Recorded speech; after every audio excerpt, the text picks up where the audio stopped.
রান্নায় যেমন নুন না দিলে সেই রান্নায় স্বাদ হয় না, তেমনি ছাদ বাগানে পিটুনিয়া ফুল না থাকলে সেই বাগানের সৌন্দর্য কখনোই সম্পূর্ণ হয় না।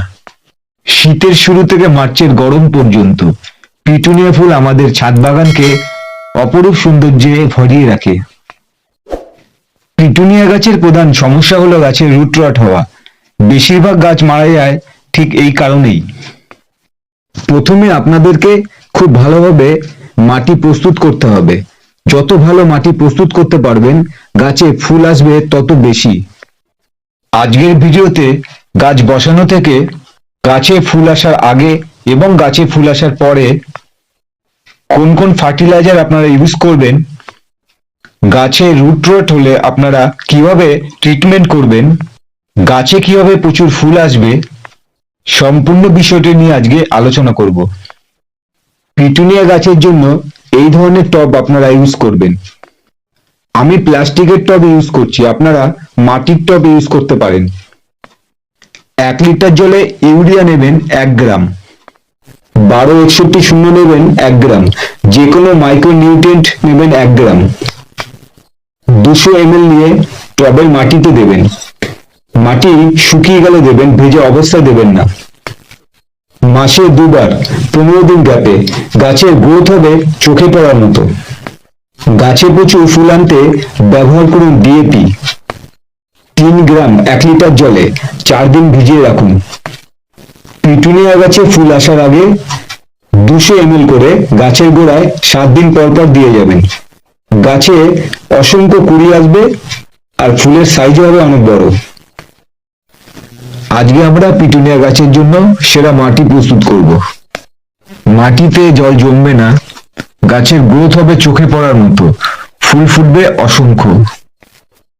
আপনারা মাটি নেবেন 40%, সাধারণ গার্ডেন সয়েল, 10% নেবেন বালি, 20% নেবেন কোকোপিট, কম্পোস্ট নেবেন 20%, ভার্মি কম্পোস্ট বা 1 বছরের পুরনো গোবর সার। 1 টেবিল চামচ নেবেন SSP single super phosphate, humic acid নেবেন 1 টেবিল চামচ। এইভাবে আপনারা যদি মাটি প্রস্তুত করে পিটুনিয়া গাছ বসান, তাহলে একটিও গাছ মারা যাবে না।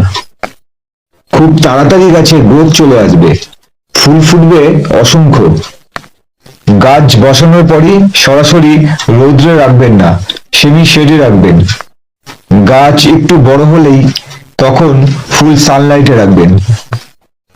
অনেকেরই গাছ টবে বসানোর 2-4 দিন পরেই ঝিমিয়ে যায়, অনেক সময় গাছটি মারাও যায়। আসলে আপনারা বুঝতেই পারলেন না কেন এমন হলো। পিটুনিয়া গাছের প্রধান সমস্যা হলো গাছের গোড়ায় অতিরিক্ত জল জমে রুট রট হওয়া।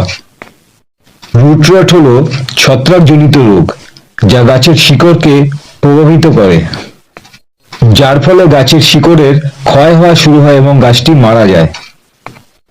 গাছের গোড়ায় অতিরিক্ত জল জমে এবং টবে যদি ড্রেনেজ সিস্টেম ভালো না হয়, তাহলে এরকম সমস্যা তৈরি হয়। আপনারা যদি এইভাবে মাটি তৈরি করেন, আমি আপনাদেরকে কথা দিচ্ছি, আপনাদের একটিও গাছ মারা যাবে না।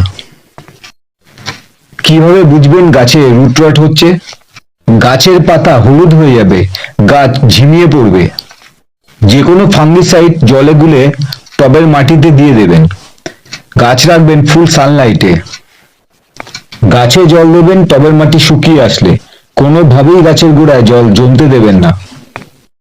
গাছ বসানোর 7 দিন পর থেকে 15 দিন পর পর দিয়ে যাবেন সর্ষের খোল পচা জল। গাছের গ্রোথ হবে দ্রুত, কুড়ি আসবে অসংখ্য। 1 টেবিল চামচ সর্ষের খোল নিয়ে গাছের গোড়ার চারিপাশে দিয়ে দিন 15 দিন পর পর। গাছে প্রচুর কুড়ি আসা শুরু হয়ে যাবে। ডিএপি নিন 7 থেকে 8টি, গাছের চারিপাশে দিয়ে দিন।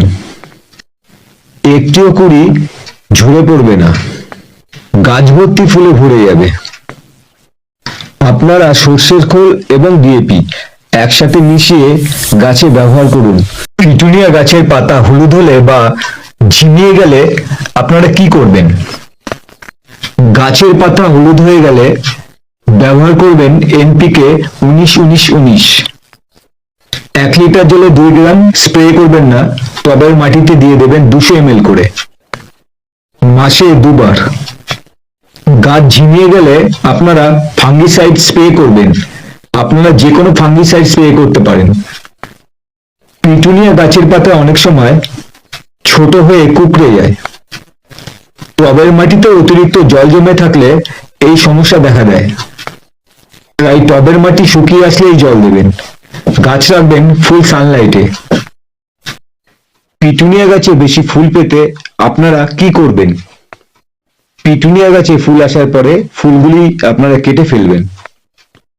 গাছে যখন কুঁড়ি আসবে সেই সমস্ত কুঁড়িগুলি আপনারা পিঞ্চিং করে দেবেন। সেখান থেকেই অসংখ্য কুঁড়ি আসা শুরু হবে। ভিডিওটি যদি আপনাদের ভালো লাগে তাহলে লাইক করবেন। আর নতুন বন্ধুরা যারা আমার ভিডিওটি আজকে প্রথম দেখছেন, চ্যানেলটি সাবস্ক্রাইব করে আমার পাশে থাকবেন। নতুন নতুন ভিডিও এইভাবে আমি আপনাদের সামনে আবার নিয়ে আসব। আজকের মতন ভিডিওটি আমি এখানেই শেষ করলাম। আপনারা সবাই ভালো থাকবেন।